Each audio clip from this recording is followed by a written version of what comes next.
Hey there everybody, I'm Joe the Disney Guy and welcome to another Disney Guy review. Today we'll be looking at one of Disney's most obscure feature films, Make Mine Music.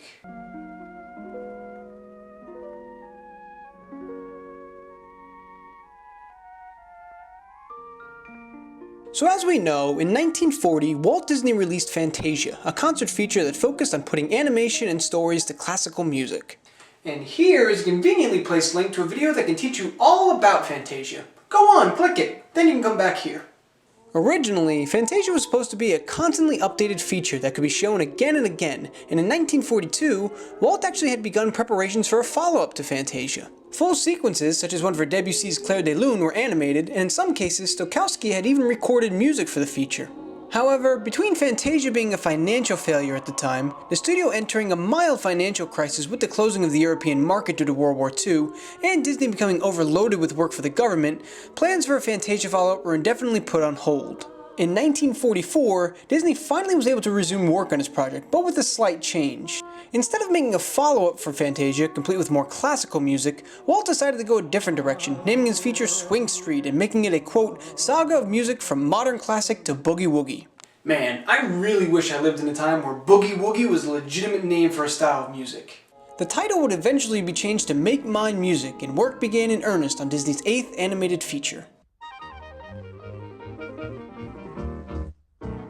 Because Make Mine Music was essentially the coming together of 10 shorts with the loose theme of featuring different music styles, development on the film was slightly disjointed. The first major task, like it was for Fantasia, was deciding which songs and artists Disney wanted in his film. Popular groups such as the Kingsmen, the Andrews Sisters, and Benny Goodman were all recruited to contribute to the project. In some cases, people actually came to Disney with their music. Sergei Prokofiev approached Disney in February of 1938, asking Disney to set his 1936 composition, Peter and the Wolf, to animation. Disney had actually begun planning for Peter and the Wolf to be a part of the Fantasia follow-up in 1942, but even though the plan for the feature had changed, Disney decided to bring the Peter and the Wolf segment into Make Mine Music. There was a bit of a change though. Still gun-shy over the negative reaction to Fantasia, Walt actually had Disney mainstay Sterling Holloway act as a narrator for Peter and the Wolf to de-emphasize the music a bit. Edits to Make Mine Music based on public reaction to Fantasia didn't stop with just Peter and the Wolf, however. The entire Clair de Lune sequence was originally going to be included in the film, but late in production, the decision to keep the animation but change the song to something more modern was made, and Blue Bayou was used to replace Debussy's composition. It really is almost depressing that back in 1940, Walt truly believed that Fantasia was going to be his masterpiece, but then only 6 years later, he was consciously editing out classical music from his project in order to avoid comparison to Fantasia. Getting music from Make Mine Music wasn't always so easy for Disney, however. The studio needed to acquire the rights to numerous operas for their The Whale Who Wanted to Sing at the Met segment. One opera that they couldn't get the rights to, though, was I Pagliacci, so to get around the issue, the voice actor for Willie, Nelson Eddy, made up his own version of the song, complete with sobs. Eddy's version was so good, in fact, that many sources list I Pagliacci as a song in the film even today, despite the fact that the song never truly appeared in the film. So a lesson for all of you out there. If you can't get what you need for a project, just make it up and people will think that you got it anyway. As per usual, Disney tried out some new techniques for Make Mine Music. For the All the Cats Join In segment, animator Fred Moore deviated from Disney's typical style of rotoscoping human characters in order to achieve a more unique, elastic, and cartoony look. Like Fantasia, Disney had to develop an entirely new way of recording sound for the Willie the Whale sequence in order to change the range of Nelson Eddy's singing voice, enabling him to sing all of the parts in the short. And for the Two Silhouettes segment, the animators experimented with live-action photography. Ballet dancers David Lynchney and Tanya Ryabunitskaya were recorded dancing, and then those recordings were implemented directly into the animation, as opposed to rotoscoping. And by the way, let me take this moment to apologize to any potential Russian viewers on the likelihood that I absolutely butchered that last name. And on April 20th, 1946, Make Mine Music was officially released into theaters. I don't believe it. I don't believe it. For whoever heard of an operatic whale? Now, as you can probably tell by now, Make Mine Music often gets compared to Fantasia. Now, is it fair to compare a movie with an unlimited budget like Fantasia to one made on the cheap like Make Mine Music? No. Is it going to stop me from doing it though? Absolutely not. Now, as I mentioned in my review for Fantasia, the concert feature isn't necessarily my favorite Disney movie, but that being said, I do recognize the brilliance in it and truly think that it is the standard for how to put animation to music. And honestly, I think that the greatness of Fantasia is one of the biggest issues for Make Mine Music. Fair or not, Make Mine Music is a movie that is entirely based around putting animation to music, which inevitably causes it to be compared to Fantasia, and in all honesty, it's almost impossible to match the standard that Fantasia set. Now, that's not to say that Make Mine Music is bad per se. Some of the segments I actually really enjoyed. Casey at the Bat is very comical and definitely classic Disney. Peter and the Wolf is a great blend of music and story. The Whale Who Wanted to Sing in the Met is just as entertaining as it is tragic, and All the Cats Join In may be the coolest thing that I've ever seen. The jazz music is awesome, and the idea of the story being created before our eyes is innovative and just fun to see.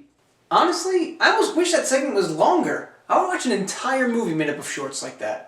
But unfortunately, that's the problem with Make Mine Music. Obviously, going into the film, you know that like most other films of this era, it's going to feel broken up, because it's basically 10 shorts put together. But Make Mine Music in particular feels incredibly segmented. For one, each and every segment got its own title card before it started, almost reminding you that you're essentially watching a bunch of shorts. The shorts also seem to swing back and forth between light and fun and slow and serious, which continually changed what mindset I was in watching them all together. But the biggest issue, for me at least, was that the theme between the shorts was pretty weak. In something like The Three Caballeros, all of the shorts were tied together by a Latin American theme and helped give the feel of a feature even though you were watching individual segments. Here, the only real theme that brings the shorts together is that they involve music. And yes, you could argue that something like Fantasia had the exact same theme, but I think that it worked better there because the whole idea of the movie was that you were attending a concert, so the idea of music tying everything together made more sense. Okay, I promise I'll try to stop bringing up Fantasia now. Really, when it comes down to it, Make Mine Music rises and falls based on your enjoyment of each particular segment. There are definitely some classic gems in here that are must-watches for Disney aficionados, but as a whole, it's really hard to remind yourself that this is supposed to be a feature as opposed to just a bunch of shorts. Make Mine Music was brought to the very first Cannes Film Festival in September of 1946, but it received mixed reviews from critics. Some enjoyed the film, but again, unfavorable comparisons to Fantasia were consistently made. But believe it or not, Make Mine Music's real legacy lies in that it has had more controversy surrounding it than almost every other Disney animated film. Issues with the film started before it was even released, when the MPAA made Disney cut 2 scenes from the All the Cats Join In segment because they featured obvious female nudity. Then there were issues releasing the film in England.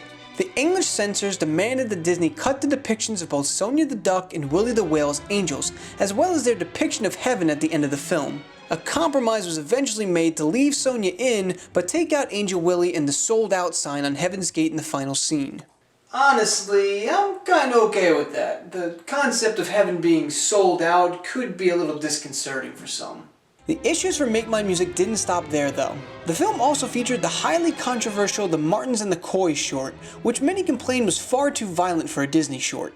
All of these problems have helped make Mine Music one of Disney's most obscure and hardest to find features to date.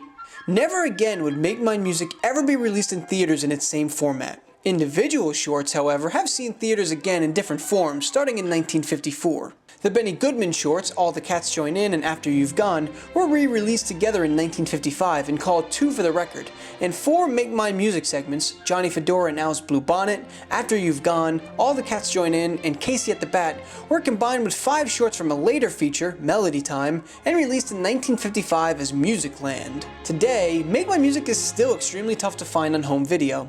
Make Mine Music has only seen 1 DVD release in the United States, in June of 2000, with the Martins and the Coy segment edited out due to graphic gunplay. And we couldn't just leave that short in and change the rating on the movie because why again? You have no idea how hard it was to find that short because it wasn't on my DVD. In England, they only just got their first DVD release of Make Mine Music in July of 2013, and Australia has still never seen the film get a home release. So while Make Mine Music by itself is an oft-forgotten Disney feature, the stories and controversy surrounding it have made it one of the more interesting movies to look at in the wartime era. Well, that about wraps it up for me this week. I hope you all enjoyed, and let me know what you guys think about Make Mine Music. Make sure you subscribe to my channel, check out last week's video, next week's video, and of course the Disney Guy Review playlist, which currently has reviews for the first 8 Disney animated classics. I'll see you all next week.